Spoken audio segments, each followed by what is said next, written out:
Bien, estimado. Entonces, vamos a comenzar con la clase de hipertensión arterial.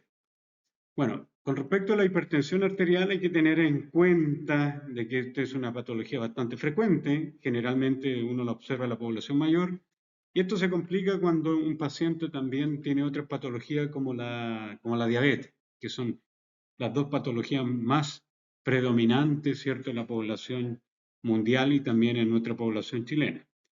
Ahora, todo lo que corresponde a la presión arterial está regulado o está implicado lo que corresponde a la pared de una arteria, a la cantidad de agua que hay en una arteria, y esa agua está en vista o la podemos ver, ¿cierto?, por la cantidad de plasma que tiene un sujeto. Entonces, nosotros podemos regular esa presión arterial.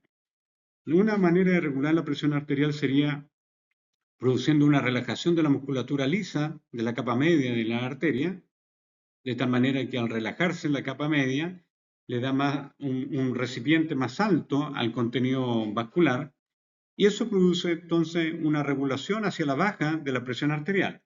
Y otra manera de regular la presión arterial sería la eliminación del exceso de agua o hacer que el paciente aumente su diuresis para que al haber un menor contenido de sangre en el fondo, de líquido, esa misma disminución repercuta ya en una caída de la presión, porque si se relaja la pared o disminuye la cantidad de líquido intravascular, el resultado va a ser el mismo. Por lo tanto, el médico puede tener dos vías para enfrentar a un paciente con hipertensión arterial y lograr regular esta presión arterial. Ahora, la presión arterial tiene también una implicancia alta en lo que corresponde a la función renal. Una presión arterial elevada podría dañar también gravemente el glomérulo, que forma parte esencial del nefrón, y producir también un daño, en algunos casos crónico, en un paciente generando una insuficiencia renal crónica. ¿Ya? Ahora, ¿cómo se regula la presión arterial? La presión arterial se puede regular regulando el gasto cardíaco, y el gasto cardíaco es la frecuencia cardíaca, o sea, cuántas pulsaciones hay por minuto, ¿ya? Y el volumen sistólico, o sea, si nosotros multiplicamos la frecuencia cardíaca, por ejemplo, 60 latidos por minuto, ¿ya?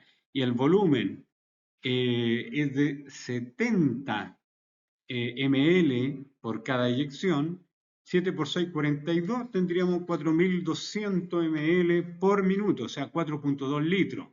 Eso es el gasto cardíaco. O sea, el gasto cardíaco es la cantidad, en resumen, el gasto cardíaco es la cantidad de sangre eyectada por el corazón en un minuto. ¿Ya? Si aumenta el gasto cardíaco, aumenta la presión arterial. ¿Ya? Otro elemento que hace que aumente la presión arterial es la volemia, el volumen de sangre que hay. ¿Ya? A mayor cantidad de volumen sanguíneo, mayor es la presión arterial. Por eso, los medicamentos lo que pretenden es producir diuresis para que se pierda agua y de esa manera tener una regulación hacia la baja de la presión arterial. ¿Ya? La volemia alta también aumenta el gasto cardíaco porque el volumen sistólico va a ser mayor. ¿Ya? La elasticidad arterial, mientras más elástica sea una arteria, eso ocurre más bien en la población joven, ¿ya?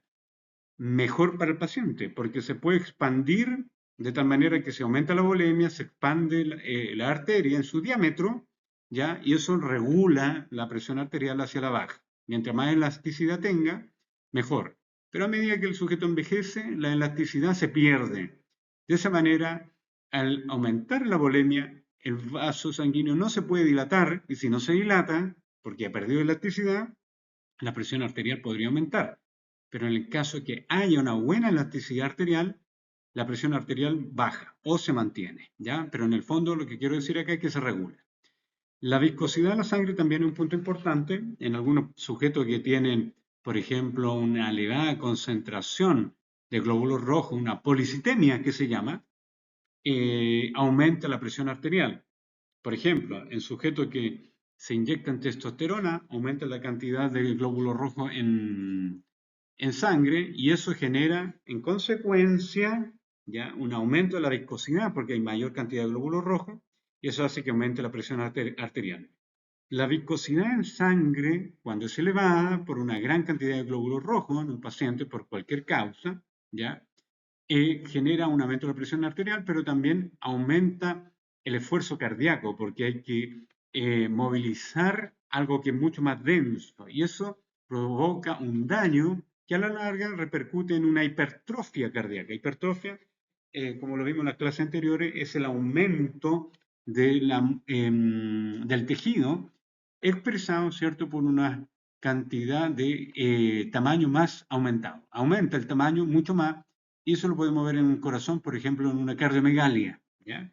Y la resistencia periférica está muy relacionada también a la elasticidad arterial. La vasoconstricción arteriolar, ¿ya? Importante porque si aumenta la resistencia periférica, y esto principalmente por alguna hormona, como la adrenalina, por ejemplo, aumenta la presión arterial. Regulación de la presión arterial. ¿Cómo se regula? Tenemos los sistemas fisiológicos del control de la presión arterial, sistema de regulación rápida, ¿ya? Varoreceptores del seno carotidio, el arco del callado aórtico, que actúan a través del sistema nervioso autónomo.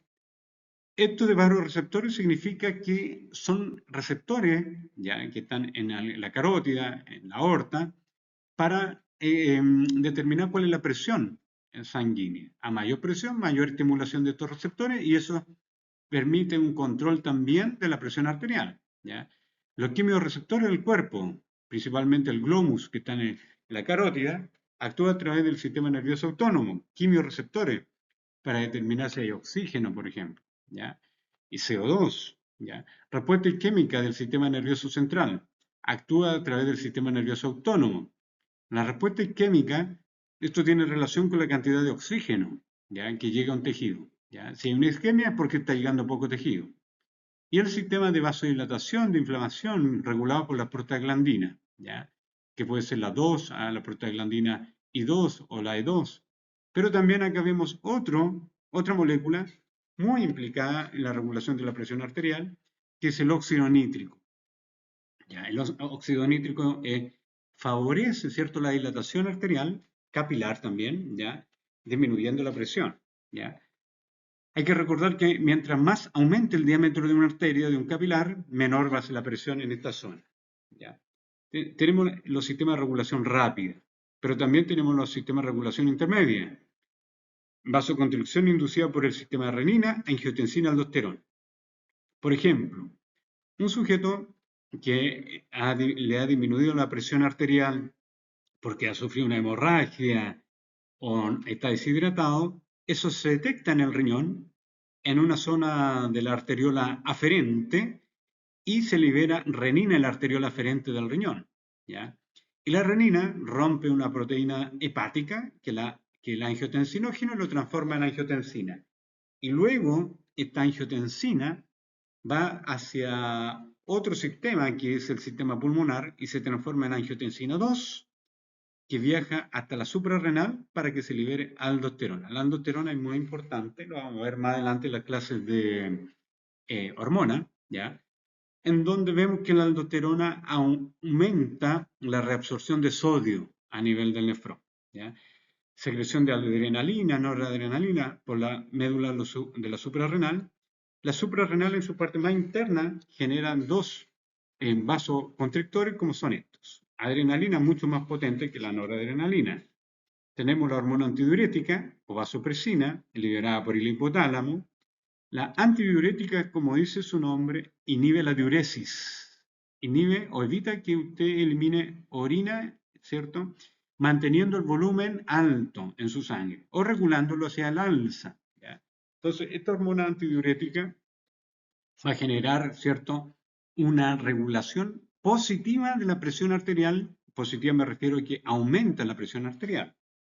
En consecuencia, si un paciente tiene una presión arterial disminuida, se produce un aumento hipotalámico de esta hormona para generar la formación de unas proteínas a nivel del tubo colector, ya que se llaman acuaporina, para que se reincorpore el agua y no se pierda, para que se mueva el agua hacia los vasos sanguíneos, aumentando la presión.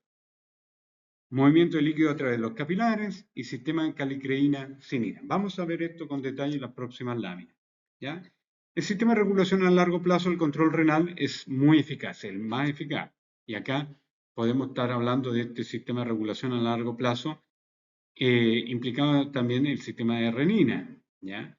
Hay varios mecanismos que vamos a hablar de lo que ocurre a nivel renal. Uno de ellos es la regulación de la cantidad de orina que se va a producir, ¿ya?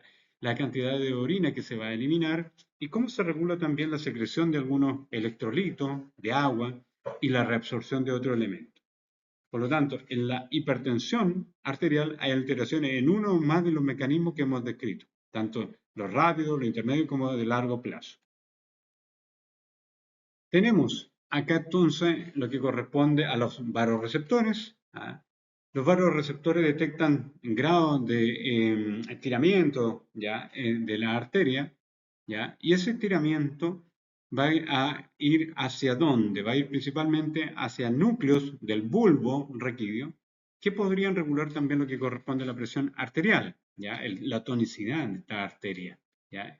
El bulbo raquídeo, fíjense acá tenemos el varoreceptor, informa al bulbo, el bulbo raquídeo retroalimenta a la arteria de tal manera que se contraen o se relajan. ¿Ah? De esta manera nosotros podemos regular rápidamente también la presión. ¿Ya? Ahora, ¿qué es lo que se ve implicado acá en esta regulación de la presión arterial? Primero, el retorno venoso. ¿Ya? La cantidad de sangre que llega por la cava superior y la inferior hacia el atrio derecho. ¿Ya? Eso es importante tenerlo en cuenta para las clases que vienen más adelante de cardiología, pero cuando llega una buena cantidad de sangre hacia el atrio derecho, se moviliza hacia el ventrículo derecho y se inyecta esta sangre sin oxígeno hacia los pulmones a través de la arteria pulmonar. ¿Ya? Y eso va a mantener un volumen sistólico adecuado porque vuelve la sangre del pulmón, ¿ya? Vuelve esta sangre hacia las venas pulmonares, entra desde el pulmón hacia las venas pulmonares, hacia el atrio izquierdo, ventrículo izquierdo, y se inyecta hacia la aorta. ¿Ya? La frecuencia cardíaca es importante porque la frecuencia cardíaca multiplicado por el volumen sistólico ya genera lo que es el gasto cardíaco. Volumen sistólico, frecuencia cardíaca. ¿Ya? Entonces, a mayor cantidad de volumen sistólico, mayor es el gasto cardíaco, en consecuencia, si esto aumenta, aumenta también la presión. ¿Ya? La resistencia periférica, tanto de la arteria como de las venas, pero principalmente de la arteria, también regula la presión. ¿Ya? Y la misma vasoconstricción que va a generar un aumento de la presión arterial. Entonces, todos estos mecanismos están implicados para la regulación de la presión arterial y para compensarlo cuando esto se desregula. Cuando llega la sangre al atrio izquierdo, llega a muy baja presión porque viene solamente de los pulmones, a través de las venas pulmonares, pero esta sangre pasa hacia el ventrículo izquierdo, ¿ya? Y la presión sistólica y diastólica va a cambiar mucho. Pero una vez que se inyecta la sangre hacia la aorta, tenemos una presión que varía entre 80 y 120 milímetros de mercurio. ¿Ya? ¿Por qué ocurre esta alza de presión y se mantiene también tan elevada, entre 80 y 120? Porque una vez que se contrae el ventrículo izquierdo a alta potencia, ¿cierto? En diástole vamos a tener una presión de 80 que la baja, la diástole cuando el corazón se ha detenido, ya en una fracción de segundo, y la sístole es la contracción propiamente tal, en donde vemos que el corazón se ha contraído y eyecta la sangre hacia la aorta a una alta presión. La aorta es una arteria elástica, por lo tanto puede resistir muy bien esa presión, ¿ya?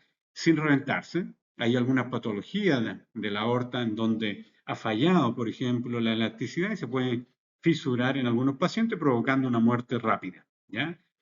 La grande arteria de los brazos, de las piernas, también acá es importante tenerla en cuenta porque es donde se mantiene esta fluctuación arterial, ¿ya? Las grandes arterias como de los brazos y las piernas son las que utilizamos nosotros para medir la presión arterial. Las pequeñas arterias, estamos hablando de arterias de muy pequeño calibre, la arteriola, y van bajando esto hasta entrar en el sistema capilar. Los capilares y las venas prácticamente tienen una presión muy cercana a cero, no es cero, pero muy cercana a cero. De las venas, ¿cierto? Nosotros vamos a ver que toda la sangre es eyectada hacia el pulmón, pero se devuelve hacia perdón, de las venas llegamos a la vena cava superior e inferior con una presión muy baja y toda esta sangre desde la cava llega hacia la aurícula derecha también con una presión bajita, ya el ventrículo derecho un poquito más. El ventrículo derecho no es muy alta la presión que puede generar porque inyecta la sangre hacia el pulmón a baja presión, no más de 20 milímetros de mercurio. La eyección desde el ventrículo derecho, cuando inyecta, cuando moviliza la sangre hacia el pulmón, es una presión muy baja, muy regulada, y de esa manera se mantiene la integridad capilar de los pulmones, ¿ya? Sin destruir los capilares pulmonares, ¿ya? Después se envía hacia las arterias pulmonares, ¿ya? Las arterias pulmonares son estos vasos sanguíneos que están enviando, ¿cierto? La sangre hacia el pulmón, desde el ventrículo derecho, pasa hacia las arterias pulmonares, arteriolas, capilares, pero ya estamos en el pulmón, ¿ya? Estos son arteriolas y capilares pulmonares, para que quede claro, ¿ya? Para diferenciarlo de esto que estamos observando acá. Después entran las vénulas pulmonares, ricas en oxígeno, y después tenemos la vena pulmonar que se devuelve hacia el corazón. Las venas pulmonares, como dice su nombre, vienen del pulmón, pero trae la sangre hacia el corazón. Por eso lo llamamos vena, a pesar de que tiene sangre rica en oxígeno, ¿ya? Y la presión también es bastante baja. Y cuando viene de las venas pulmonares, entra a la aurícula izquierda, pasa al ventrículo izquierdo y se repite todo este ciclo que corresponde a las presiones, ¿ya? La regulación de la presión arterial. Entonces tenemos el sistema simpático y catecolamina, liberada por la médula suprarrenal, aumenta la presión arterial. Bueno, este sistema simpático, mediado por adrenalina y noradrenalina, eso es lo que vemos nosotros cuando hablamos de catecolamina, siempre es lo mismo. Siempre es adrenalina y noradrenalina que se liberan en la parte más central de la suprarrenal, que es la médula. Aumenta la contracción cardíaca, ya, aumenta la frecuencia cardíaca, produce vasoconstricción y aumenta la precarga, una vasoconstricción periférica, ya, y aumenta la liberación de renina renal. Renina se llama así porque se produce en el riñón, ya, y esto genera también un alza de la presión arterial, ya. Bien, todo esto lleva como consecuencia a una elevación del gasto cardíaco y de la resistencia periférica. Entonces, si se libera adrenalina, aumenta la frecuencia cardíaca, ¿ya? Y con el solo hecho de aumentar la frecuencia cardíaca, aumentar la contracción o la cardíaca, la potencia cardíaca, la vasoconstricción, ya estamos generando un gasto cardíaco elevado, ¿ya? La vasopresina, también llamada hormona antidiurética, es producida por el hipotálamo y esta aumenta la presión arterial porque aumenta la absorción de agua en los túbulos colectores renales. ¿Pero a qué se refiere esto? Que el agua que estaba a punto de pasar de los colectores y transformarse y eliminarse a través de los cálices menores, pasar hacia la eliminación finalmente como orina, lo que hace la antidiurética es impedir que esa agua se pierda a través de la orina. Por lo tanto, aumenta también la presión arterial, ¿ya? Entonces, la presión arterial está regulada por el gasto cardíaco, por la resistencia periférica.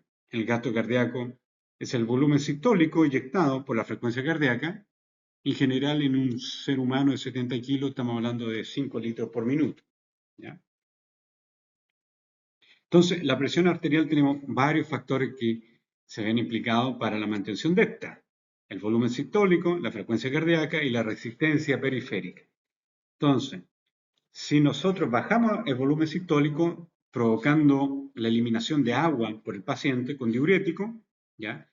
Baja el volumen sistólico, por lo tanto baja la presión arterial.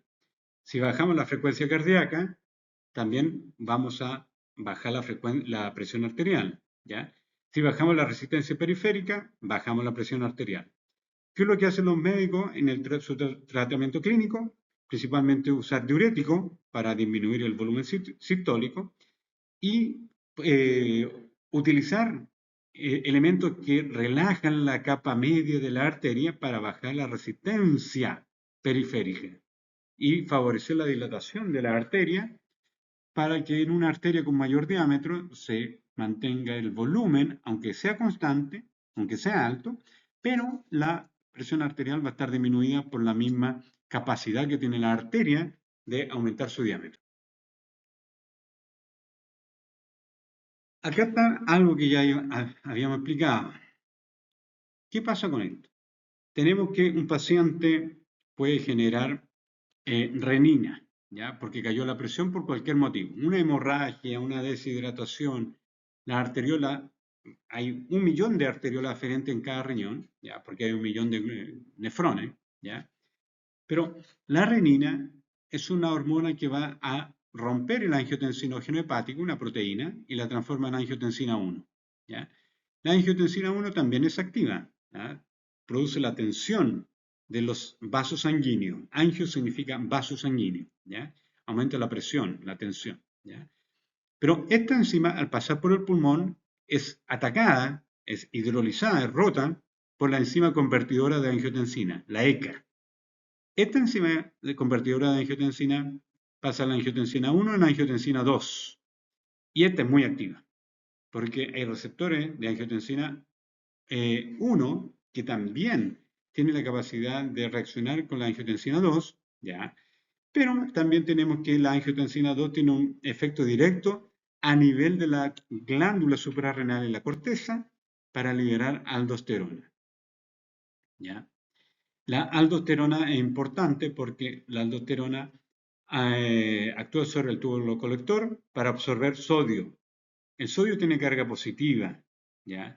Entonces pasa el sodio desde la orina que se había formado en el tubo colector hacia la sangre. Y si pasa sodio de vuelta, si se reabsorbe sodio con carga positiva, también va a pasar cloro. Y al final se forma una sal que va a arrastrar agua hacia el interior de un vaso sanguíneo. Y si aumenta el agua en un vaso sanguíneo, aumenta el volumen sistólico, el volumen sanguíneo, ¿ya? Y eso aumenta la presión, ¿ya? Aumenta el volumen, ¿ya? Y la presión arterial. Entonces, la aldosterona siempre tiende a aumentar la presión arterial de un paciente, ¿ya? La angiotensina 2, ¿ya? Actúa sobre los receptores, produciendo vasoconstricción, proliferación celular, fibrosis y potenciación de respuesta simpática.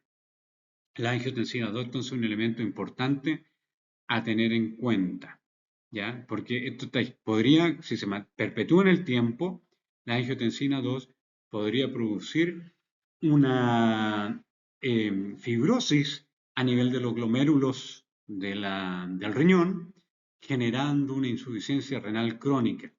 Es por eso que la presión arterial elevada podría producir en un paciente insuficiencia renal, porque hay una elevación de la angiotensina 2 que provoca todos estos síntomas, principalmente la fibrosis, ¿ya? Que va a generar finalmente una destrucción y una pérdida de la función de los glomérulos del riñón, ¿ya? Entonces, importantísimo mantener una presión regulada en un paciente, especialmente en aquellos pacientes que están iniciando con una insuficiencia renal, a lo mejor en fase 1, fase 2, la presión arterial se tiene que regular, ¿ya? La angiotensina 2, entonces, actúa sobre los receptores tipo 1, ¿ya? Y la angiotensina 2 en la corteza adrenal aumenta la aldosterona, lo que aumenta la reabsorción de sodio, ¿ya? Pero también de agua, ¿ya? Y aumenta el volumen circulante. También a nivel del sistema nervioso central y periférico puede actuar a nivel periférico con la descarga ya de algunas catecolaminas, ¿ya? En el sistema nervioso central, la angiotensina 2 provoca sed, apetito por la sal. Entonces acá tenemos una situación, porque el paciente, al liberar angiotensina 2, actuando sobre los receptores tipo 1, va a tener sed, va a tomar agua, ¿ya? Y va a tener mayor apetito por la sal, y eso aumenta el volumen circulante. ¿En qué caso se podría aumentar esta angiotensina 2? Cuando hay una hemorragia o cuando el sujeto está deshidratado. Esto se detecta, la angiotensina 2 elevada, por el sistema nervioso central, entonces el sujeto automáticamente siente sed y mayor apetito por la sal, y la sal retiene agua dentro de los vasos sanguíneos, y eso contribuye a que el sujeto, al tener ganas de tomar agua y comer sal, aumente el volumen vascular, el volumen de sangre, ¿ya? Que va a generar un aumento del volumen sistólico también. ¿Ya? El sistema nervioso central genera vasopresina, ¿ya? Que es la antidiurética, ya ADH, que inhibe la diuresis, por lo tanto aumenta el volumen circulante. Pero al mismo tiempo la vasopresina, ya la misma angiotensina 2, tiene la capacidad de, la hormona antidiurética tiene la capacidad de aumentar la resistencia periférica. ¿Ya? La descarga en el sistema nervioso simpático aumenta la constricción vascular. Cuando hablamos de carga del sistema nervioso simpático, estamos hablando de catecolamina, noradrenalina. ¿Ya? Por otra parte, al aumentar la resistencia periférica, o sea, el vaso tiene menor capacidad de expandirse, eso aumenta la presión arterial. ¿Ya? Entonces, todo lo que estamos viendo acá, por ejemplo, al lado derecho de este diagrama de flujo, estamos viendo que se gatilla por la presencia de angiotensina 2. Y esta angiotensina 2 está generando a nivel del corazón un aumento de la frecuencia cardíaca y aumento de la contractilidad, lo que va a generar finalmente un aumento del gasto cardíaco. ¿Por qué también un aumento del gasto cardíaco? Porque al aumentar la frecuencia y la contracción y en paralelo el volumen circulante, cuando nosotros multiplicamos el volumen sistólico por la frecuencia cardíaca, tenemos un aumento del gasto cardíaco. ¿Ya? ¿Por qué se gatilló esta angiotensina 2? Eso está claro. Caída de la presión arterial. Y todo esto que hemos visto tiende a regular esa caída de la presión arterial para que el sujeto se estabilice con una presión arterial lo más cercana a lo normal. Tanto es así que si nosotros tenemos una condición fisiológica normal, aunque estemos deshidratados, hemos perdido agua, tenemos una hemorragia que no supera el 10% del volumen sanguíneo, prácticamente la presión arterial no cambia. ¿Por qué? Gracias a todo este mecanismo de compensación que hemos visto recién. ¿Ya? Si usted corre una maratón y no tomó agua, ¿cierto? Aunque perdió mucha agua, lo más probable es que la presión arterial se mantenga constante con todos estos mecanismos. Pero si usted ya pierde más de un 10% del volumen de agua que debía tener a nivel del vaso sanguíneo, un 10%, eso ya causa una caída de la presión que solamente se puede recuperar aumentando, ¿cierto?, la ingesta de agua en el sujeto. Entonces, la presión arterial, ¿qué tenemos? Algunas proteínas como el cininógeno, ¿ya? Que mediado a través de una enzima activa que es la calicreína, que viene de la precalicreína. Este es un factor que viene del hígado, ¿ya? Se transforma en cinina. El cininógeno se transforma en cinina. ¿Por qué es importante esto? Porque hay un mecanismo que se llama sistema calicreína-cinina que disminuye la presión arterial, ¿ya? Tiende hacia la baja, hacia la disminución de la presión arterial. La vasodilatación arteriolar directa, hay que recordar que las arteriolas son muy pequeñas, ya tiene una capa media muy potente, muy gruesa, en músculo, ya. Pero si se produce la vasodilatación de esta arteriola, disminuye la resistencia periférica, ¿ya? Incrementa la liberación de histamina y prostaglandina, que son vasodilatadoras. Esto lo vimos en la clase pasada. Histamina y prostaglandina dilatan y eso hace que caiga la presión. ¿Ya? Vasodilatación de la microcirculación. Incrementa el flujo sanguíneo renal. Por lo tanto, si llega más sangre hacia el riñón, se pierde más agua, aumenta la diuresis. Entonces, todo lo que hemos visto acá tiende a la disminución de la presión arterial. ¿Ya? Entonces, este sistema calicreína-cinina disminuye la presión a través de estos tres mecanismos. El control renal de la presión arterial regula lenta pero efectivamente la presión arterial a través de control de la filtración glomerular y la reabsorción y excreción tubular de agua y de sodio, ¿ya? Controla la volemia, controla la secreción de la hormona renina, ¿ya? Entonces tenemos varios mecanismos aquí que nosotros podríamos discutir, ¿ya? Control de la filtración glomerular y reabsorción y excreción de agua y sodio. ¿Cómo lo hacemos? ¿Qué se hace esto? ¿Ya? Una regulación lenta pero efectiva que controla la volemia, ¿ya? Y control de la secreción de la hormona renina. Bueno, cada vez que cae la presión se activa la liberación de renina. ¿Ya? Cada vez que aumenta la presión disminuye la formación de renina. Pero en algunos casos patológicos la renina se mantiene elevada de manera anormal en algunos pacientes, perpetuando la elevación de la presión arterial. ¿Mm? ¿Cuáles son los valores considerados dentro del rango normal según la Asociación Americana del Corazón? Ya. Fíjense que normal, menos de 120, sistólica, es cuando el corazón se contrae, no tiene que pasar de los 120 y menos de 80 la diastólica. Elevada entre 120 y 129, menos de 80 en la diastólico. La presión arterial alta, 130, 139, sistólica, todo este en la columna de sistólico, y esta es la columna de relajación cardíaca, que es la diastólica, 80 a 89. Esta es una presión levemente elevada, lo que llamamos nivel 1, ¿ya? Presión arterial alta, nivel 1. ¿Ya?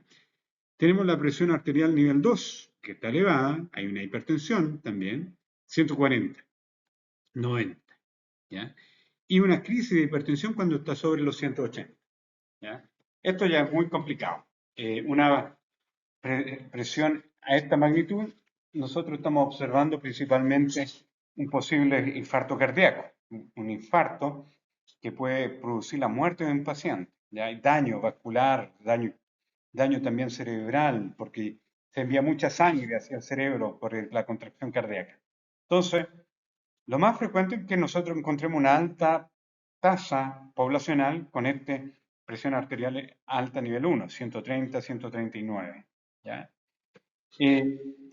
Cuando hablamos de una presión elevada, 120, 129, estamos hablando de una presión elevada, pero no estamos hablando necesariamente de una hipertensión. ¿Ya? 120, 129 es una presión elevada, pero no es una hipertensión nivel 1. ¿Ya? Entonces, de esa manera podemos ir diferenciando los términos. Presión arterial elevada, probablemente se puede regular esto con algún diurético o a veces solamente con la eliminación de la sal de la dieta.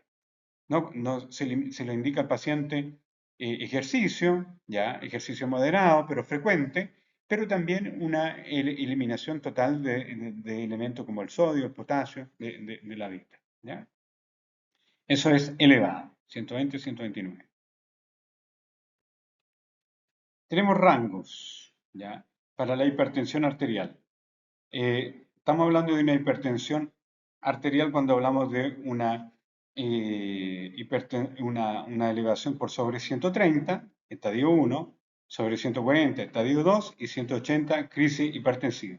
Todo esto es lo sistólico en esta columna, ¿ya? Que corresponde a la ordenada o eje Y. ¿Ya? En cambio, en la abscisa o en el eje X estamos viendo la presión diastólica. Cuando en menos de 60 es baja, cuando en menos de 80 es normal, cuando en menos de 90 elevada, cuando en menos de 120 estamos hablando de una hipertensión estadio 2, ¿ya? Cuando en menos de 90 estamos hablando de una hipertensión estadio 1, ¿ya? Bien, entonces esta crisis hipertensiva que necesita una atención médica rápida, importante, estamos hablando de una presión que ya está por sobre los 180 milímetros de mercurio la sistólica, pero sobre 120 la diastólica. ¿Ya?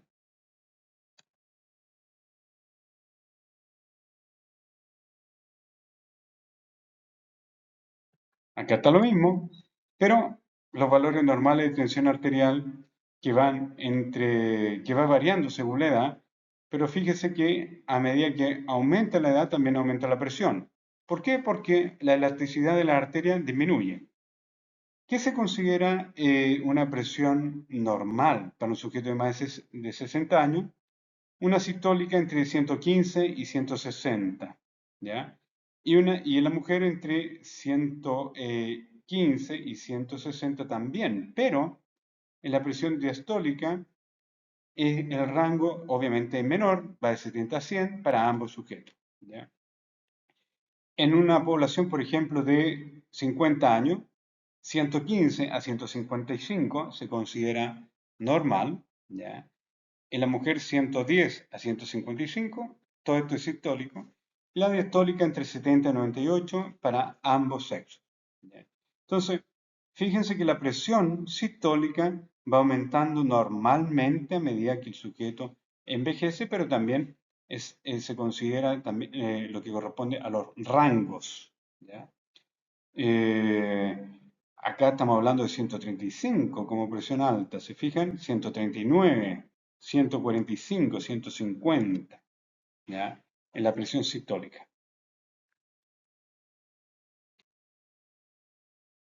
Hipertensión arterial. Entonces tenemos la esencial o primaria, ¿ya? Cuando tenemos una presión elevada en ambos términos, y la secundaria a una patología determinada, ¿ya? Cuando hay, por ejemplo, un exceso de aldosterona en un paciente, va a ser secundaria a ese exceso de aldosterona. Y es esencial o primaria cuando no hay una causa determinada propiamente tal, ¿ya? Eso es sistólica y diastólica, pero si es solo sistólica, exclusivamente por aumento del gasto cardíaco eh, y una rigidez aórtica. En estos dos casos hay un motivo específico para la elevación de la presión arterial. ¿Ya? Es una patología que es prevalente en un 10% en la población chilena, debido a múltiples patologías agudas o crónicas que actúan alterando uno o más mecanismos del control de la presión arterial que vimos al comienzo de la clase. ¿Cuáles son? Presión arterial elevada por aumento del gasto, cardíaco, aumento de la resistencia, periférica, aumento del volumen sistólico. ¿Ya? Se sospecha cuando la hipertensión arterial sea muy elevada, edad extrema y refractariedad al tratamiento. ¿Ya? ¿Cuáles son los tratamientos más frecuentes? Diuréticos, ¿ya? Y relajantes de la musculatura lisa de la arteria. ¿Ya? Patologías renales que dañan el parénquima renal y causan insuficiencia renal aguda o crónica, ¿ya? Por disminución de la diuresis. Si un sujeto no elimina el agua porque sus riñones están alterados, se acumula a nivel vascular y aumenta la presión arterial por aumento de la volemia. Infecciones renales o cualquier alteración de los glomérulos ya puede también generar hipertensión arterial porque no hay pérdida de agua. El riñón no produce orina, se acumula en el plasma. Infecciones renales, nefropatía diabética que afecta entonces al riñón, riñones con malformaciones o estenosis de la arteria renal. ¿Ya? Entonces, las patologías renales generan también un daño a nivel arterial que va a repercutir en la función renal y en consecuencia va a repercutir también en todos los vasos sanguíneos. ¿Por qué ocurre eso? Veamos un solo ejemplo, la estenosis de la arteria renal. Estenosis significa estrechez de la arteria que lleva sangre hacia el riñón.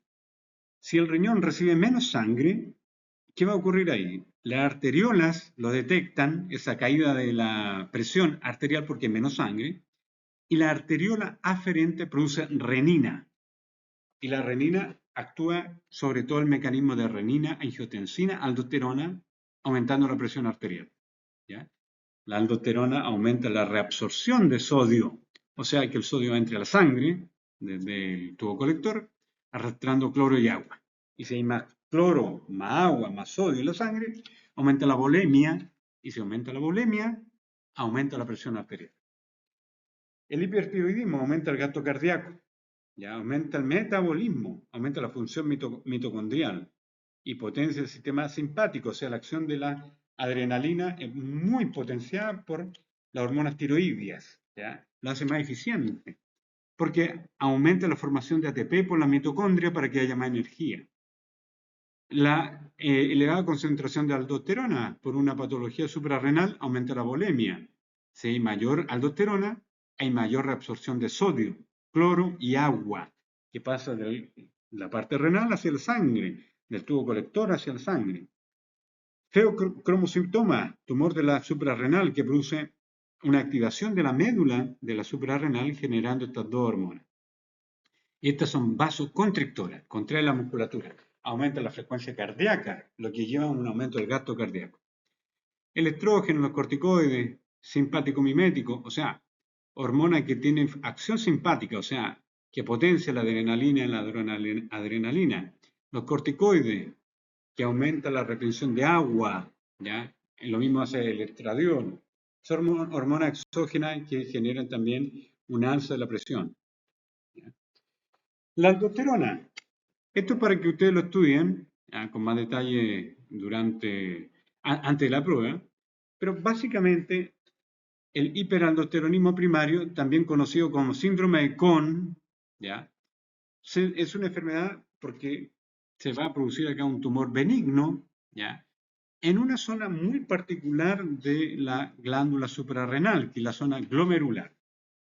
La zona glomerular es la encargada de secretar esta hormona que es la aldosterona, pero en este caso va a producir una excesiva cantidad de aldosterona en la zona glomerular, ¿ya? Al haber aldosterona elevada, aumenta la reabsorción de sodio, de cloro, de agua, aumentando la volemia, lo que lleva a la hipertensión, ¿ya? Pero cuando se reabsorbe sodio en el tubo colector, gracias a la presencia de aldosterona, el sodio se cambia por otro átomo con carga idéntica, que es el potasio, y el potasio se pierde, se va a través de la orina, porque se ha intercambiado por sodio. O sea, se recupera sodio, pero se pierde potasio. Entonces el paciente ahora tiene una hipocalemia, ¿ya? Eso quiere decir una disminución de potasio en sangre, ¿ya? Y eso tiende a regular un poquito la liberación de renina, pero la hipocalemia también genera trastornos del sistema nervioso central, ya repercutiendo también en la frecuencia cardíaca. El hiperaldosteronismo secundario es un fenómeno dependiente de renina. Si aumenta la renina, aumenta la aldosterona, pero es secundario al exceso de renina. Una disminución en el volumen sanguíneo arterial eficaz asociado con ascitis o insuficiencia cardíaca ocasionan estimulación de este sistema. ¿Qué es la ascitis? La ascitis es la acumulación de agua a nivel peritoneal. El sujeto no perdió agua de su cuerpo, sino que la está almacenando en el peritoneo y va a tener un abdomen abultado, ¿ya? Pero la cantidad de agua de su vaso sanguíneo es menor. Si es menor, ¿ya? ¿Qué es lo que va a ocurrir? Estimulación de este eje. ¿Por qué? Porque la arteria renal va a tener menos agua. En consecuencia, la arteriola aferente tiene menos agua, menor presión y se libera aldosterona. En una insuficiencia cardíaca pasa exactamente lo mismo. Si el corazón no eyecta un volumen adecuado, un volumen sistólico, va a llegar menos agua al riñón, el riñón lo detecta como una caída de la presión, pero el sujeto sí tiene agua en sus vasos sanguíneos, solamente que hay una menor gasto cardíaco, pero el agua está en sus vasos sanguíneos, ¿ya? Pero como no le está llegando al riñón en cantidad suficiente, el riñón lo detecta, genera todo el sistema de activación renina, angiotensina, aldosterona y va a generar finalmente una liberación de aldosterona, ¿ya? Que va a repercutir en una acumulación de sodio, cloro y agua a nivel vascular para aumentar la presión en un sujeto que probablemente tenía una presión relativamente normal porque tiene un volumen sistólico normal, ¿ya? Patologías neurológicas.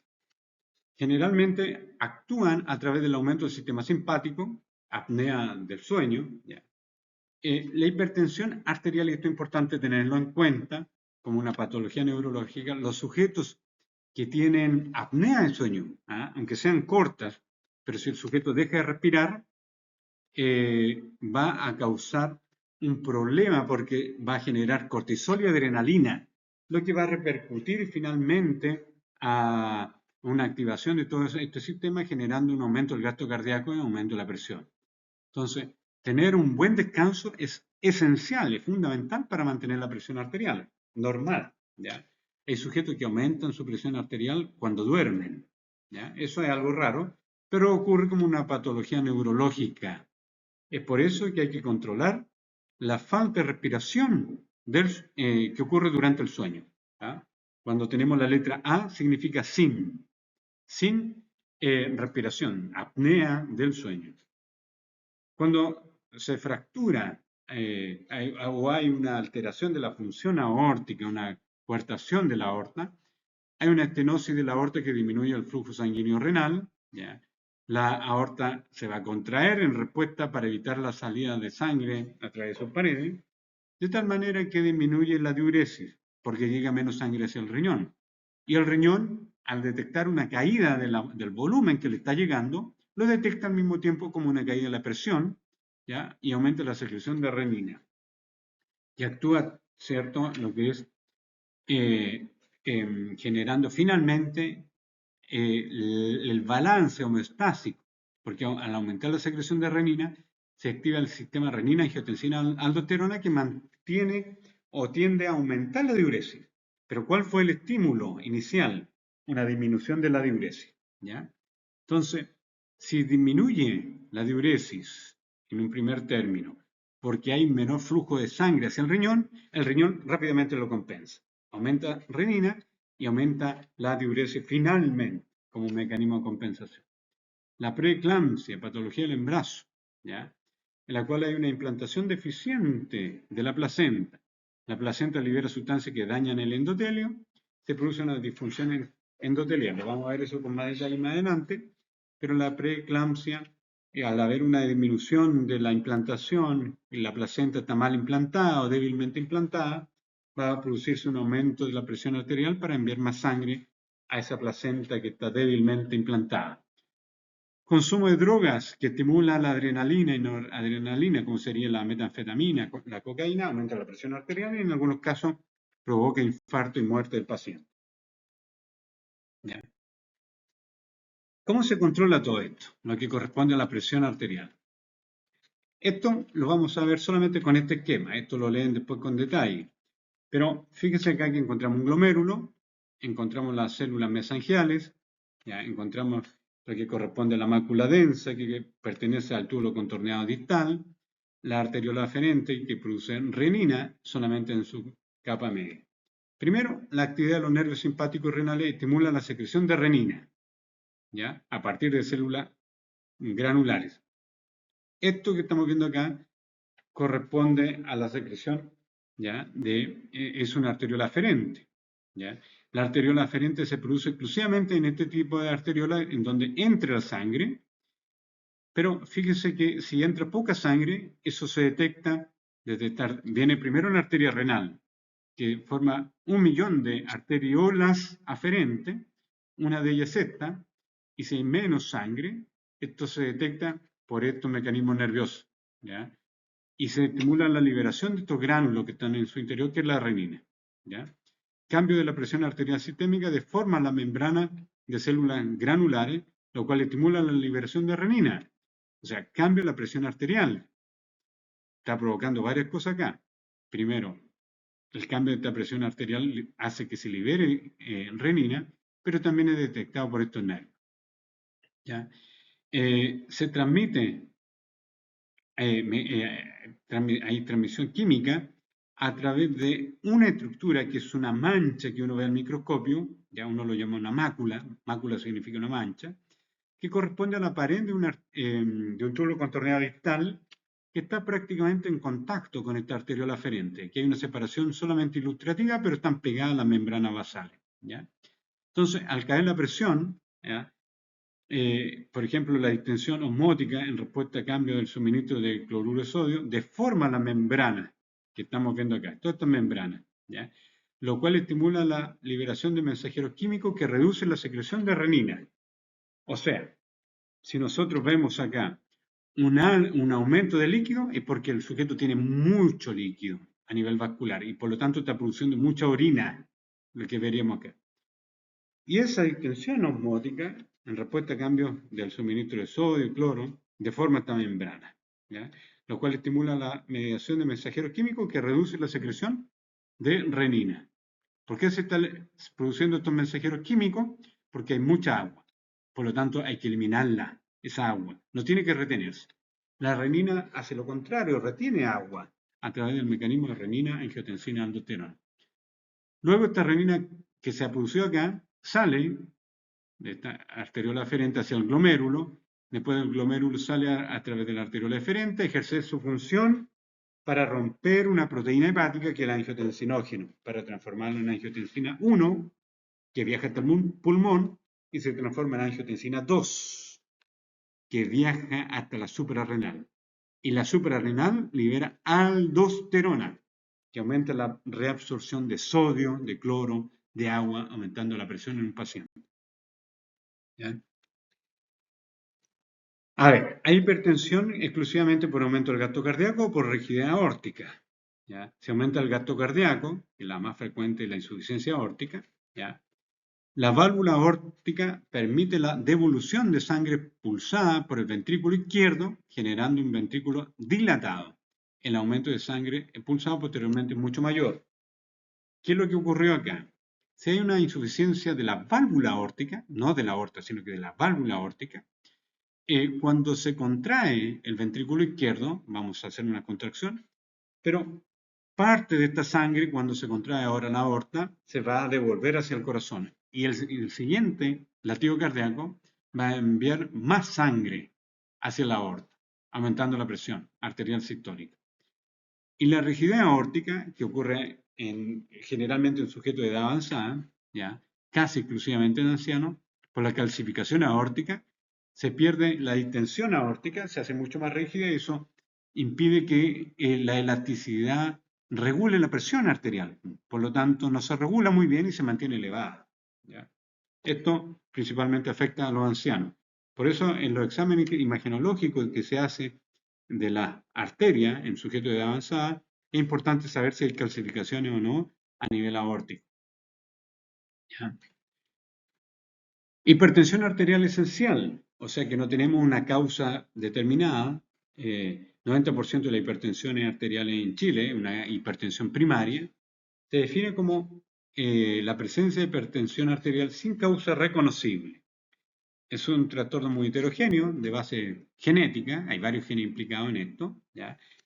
Sobre esta base genética actúan factores ambientales. El sujeto que tiene más peso, obeso, tiene que forzar más el corazón para enviar sangre a todos sus tejidos. ¿Ya? El sedentarismo también provoca sobrepeso, ¿ya? Y deficiencia también en la elasticidad arterial. Contenido elevado de sal en la dieta pobre en potasio. Potasio, importante mantenerlo a un nivel normal porque cuando se pierde sodio a nivel urinario, se recaptura el potasio, ¿ya? Por lo tanto, una dieta pobre en potasio podría mantener esto también con ser un problema en un paciente cuando se utilizan fármacos intercambiadores de sodio o eliminadores de sodio. ¿Por qué? Porque cuando se elimina sodio de la sangre de un paciente, ¿ya? Se intercambia por potasio, ¿ya? Ingesta excesiva de alcohol, un mecanismo también que se está estudiando, ¿ya? Tenemos hiperactividad simpática persistente, ¿ya? Adrenalina, noradrenalina, sujeto con elevado metabolismo, y con hipertiroidismo también aumenta la presión, disfunción endotelial, cuando hay deficiencia en la liberación de prostaglandina o óxido nítrico, que es un gas dilatador, ¿ya? Afecta la presión arterial, y el remodelamiento vascular cuando está fibrosado, ¿ya? Cuando se produce un recambio de la capa media y generalmente tenemos vasos sanguíneos esclerosados, como lo que ocurre también a nivel del glomérulo renal.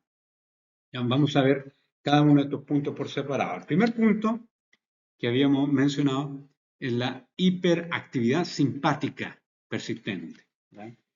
Teoría de una función elevada y persistente del sistema simpático con respuesta fisiológica desmedida ante los estímulos ambientales.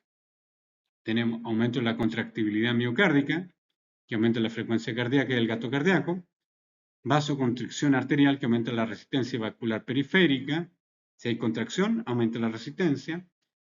La venoconstricción, que aumenta el gasto cardíaco porque envía más sangre hacia el atrio derecho, lo que impulsa la sangre hacia el ventrículo derecho, y un retorno de sangre equivalente hacia el atrio izquierdo y posteriormente el ventrículo izquierdo, lo que aumenta el gasto cardíaco. Aumenta en la secreción de antidiurética. Cuando hay una aumentada concentración a niveles de antidiurética, aumenta la reabsorción de agua, ¿ya? A nivel vascular, ¿ya? Hay mayor cantidad de agua a nivel vascular. Retención de sodio y agua por los túbulos renales proximales y distales, que aumenta la volemia, y aumenta la actividad del sistema renina, angiotensina, aldosterona, ¿ya? Esto es la hiperactividad simpática, ¿ya? El sistema renina, angiotensina, aldosterona. La teoría metabólica, la resistencia de los tejidos a la acción de insulina. Esto es interesante, el síndrome metabólico, la diabetes, porque también genera un aumento de la presión arterial, ¿ya? Potenciaría o debilitaría diversos sistemas. Por ejemplo, sistema renina, angiotensina, aldosterona, ¿ya? Sistema simpático, se ven exacerbados en la teoría metabólica. Por eso, la resistencia a la acción de insulina, al generarse una activación del sistema renina, angiotensina, aldosterona y sistema simpático, aumenta la presión arterial. Pacientes que tienen síndrome metabólico, ¿ya? Tienden a tener una presión elevada, ¿ya? Eso es interesante, ¿ah? Y esto se debe a una resistencia a la acción de insulina, ¿ya? Una resistencia a la acción de insulina que también es parte del síndrome metabólico y de la diabetes, obviamente. La diabetes, para tener un síndrome metabólico, uno de los requisitos es tener la glicemia elevada, una hiperglicemia, ¿ya? Bien, sistema calicreína-siminas disminuido y prostaglandina vasodilatadora locales. Este sistema que estudiamos hace unos minutos atrás tiende a la regulación de la presión, pero si está disminuido, la presión se eleva. Cuando disminuye un péptido producido por el atrio derecho, que es secretado por este órgano, por el corazón, es importante que esté a buen nivel en pacientes que tienen la presión arterial elevada.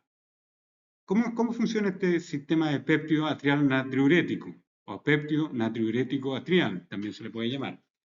Si aumenta la presión sanguínea, aumenta la cantidad de sangre que llega al atrio derecho. Si hay una mayor cantidad de sangre en el atrio derecho se distiende.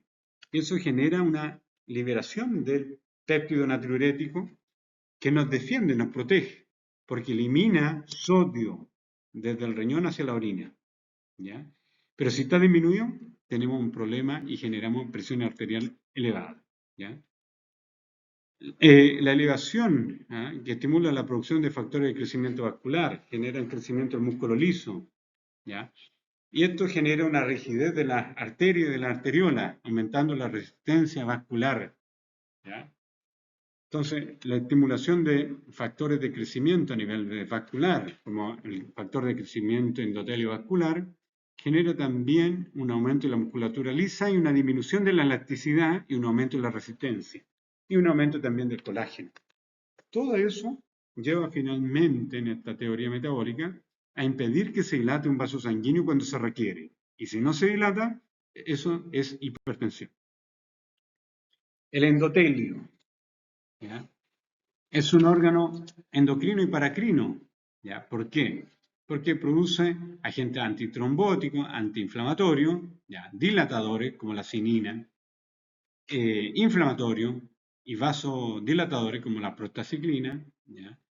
El óxido nítrico importante lo produce la célula endotelial, ¿ya? Para mantener los vasos dilatados, y eso es un factor de protección, el óxido nítrico. Los agentes vasoconstrictores y protrombóticos y proinflamatorios son negativos para nosotros.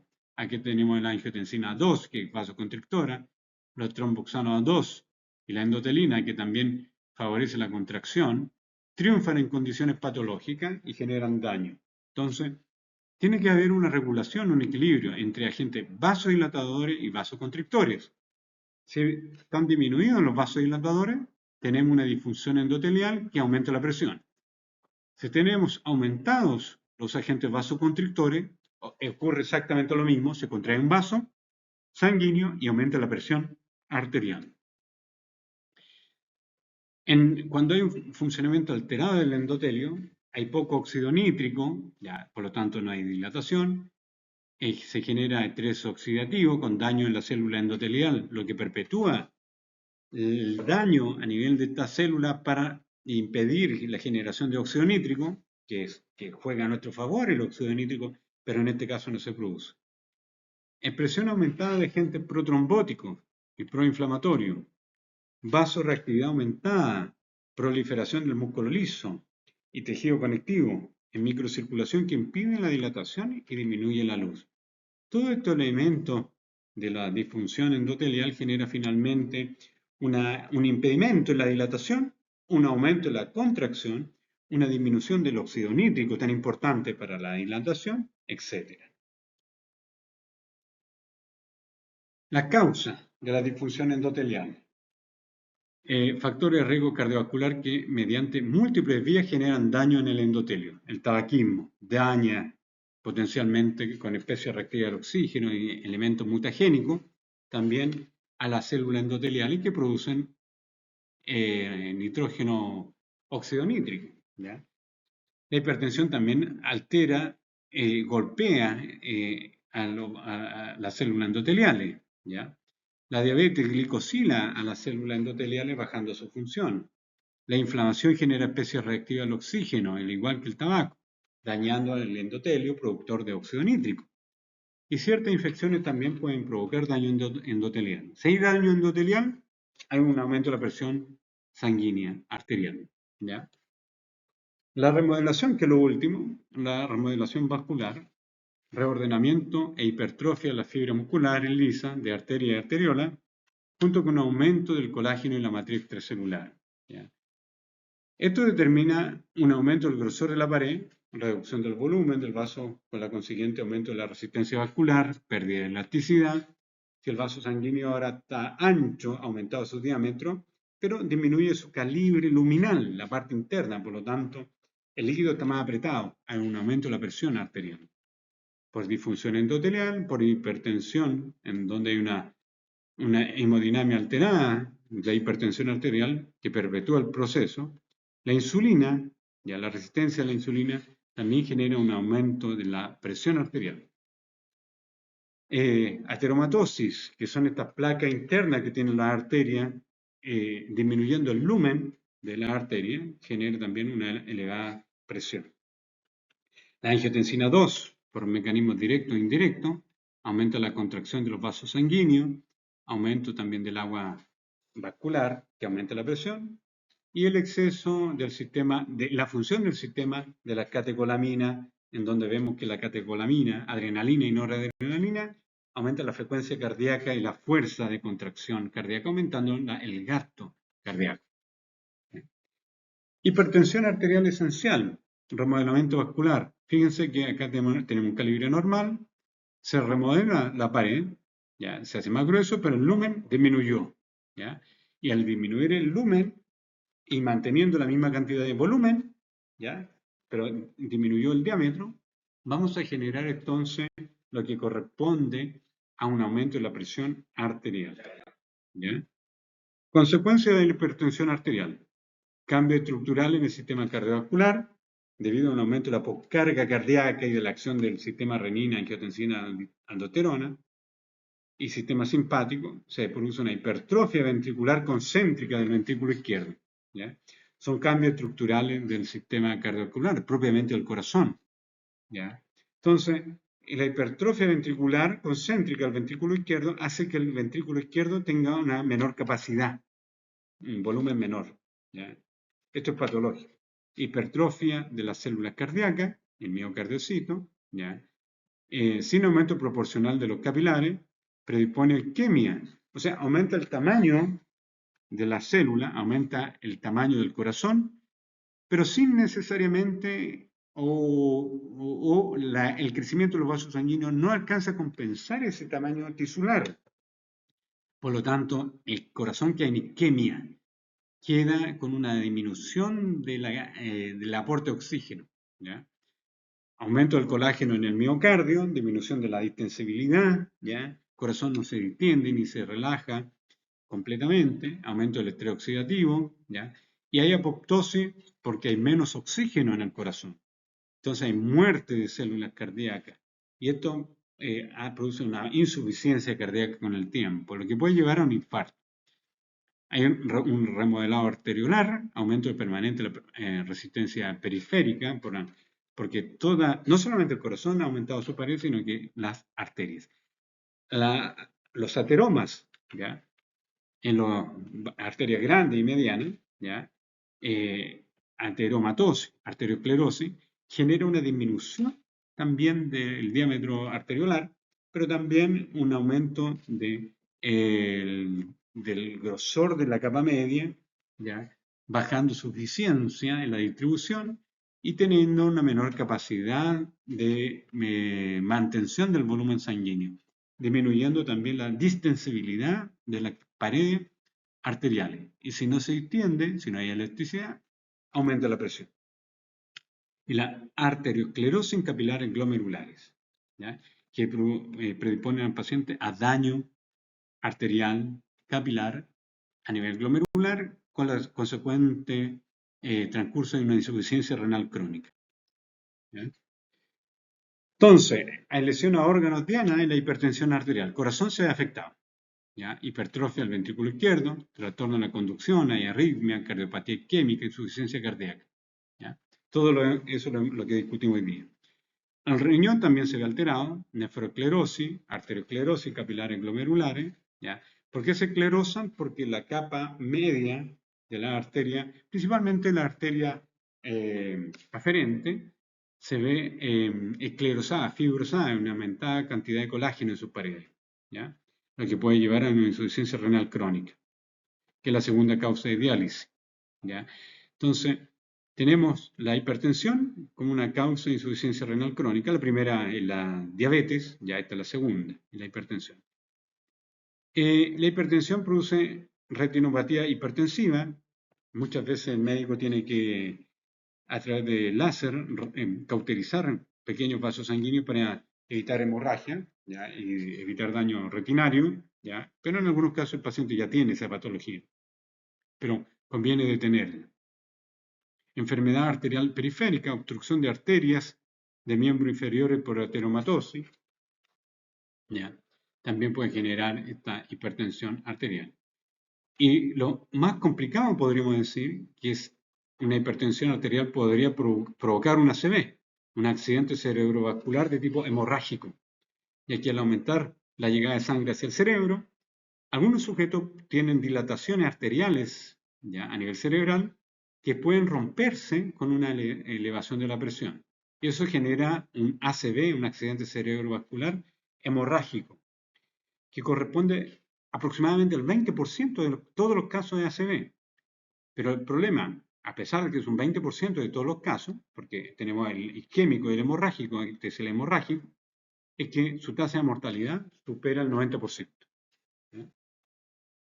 Y estaríamos listos, chiquillos, con la clase de hipertensión de hoy día. Vamos a cerrar acá la clase para que quede esta grabación.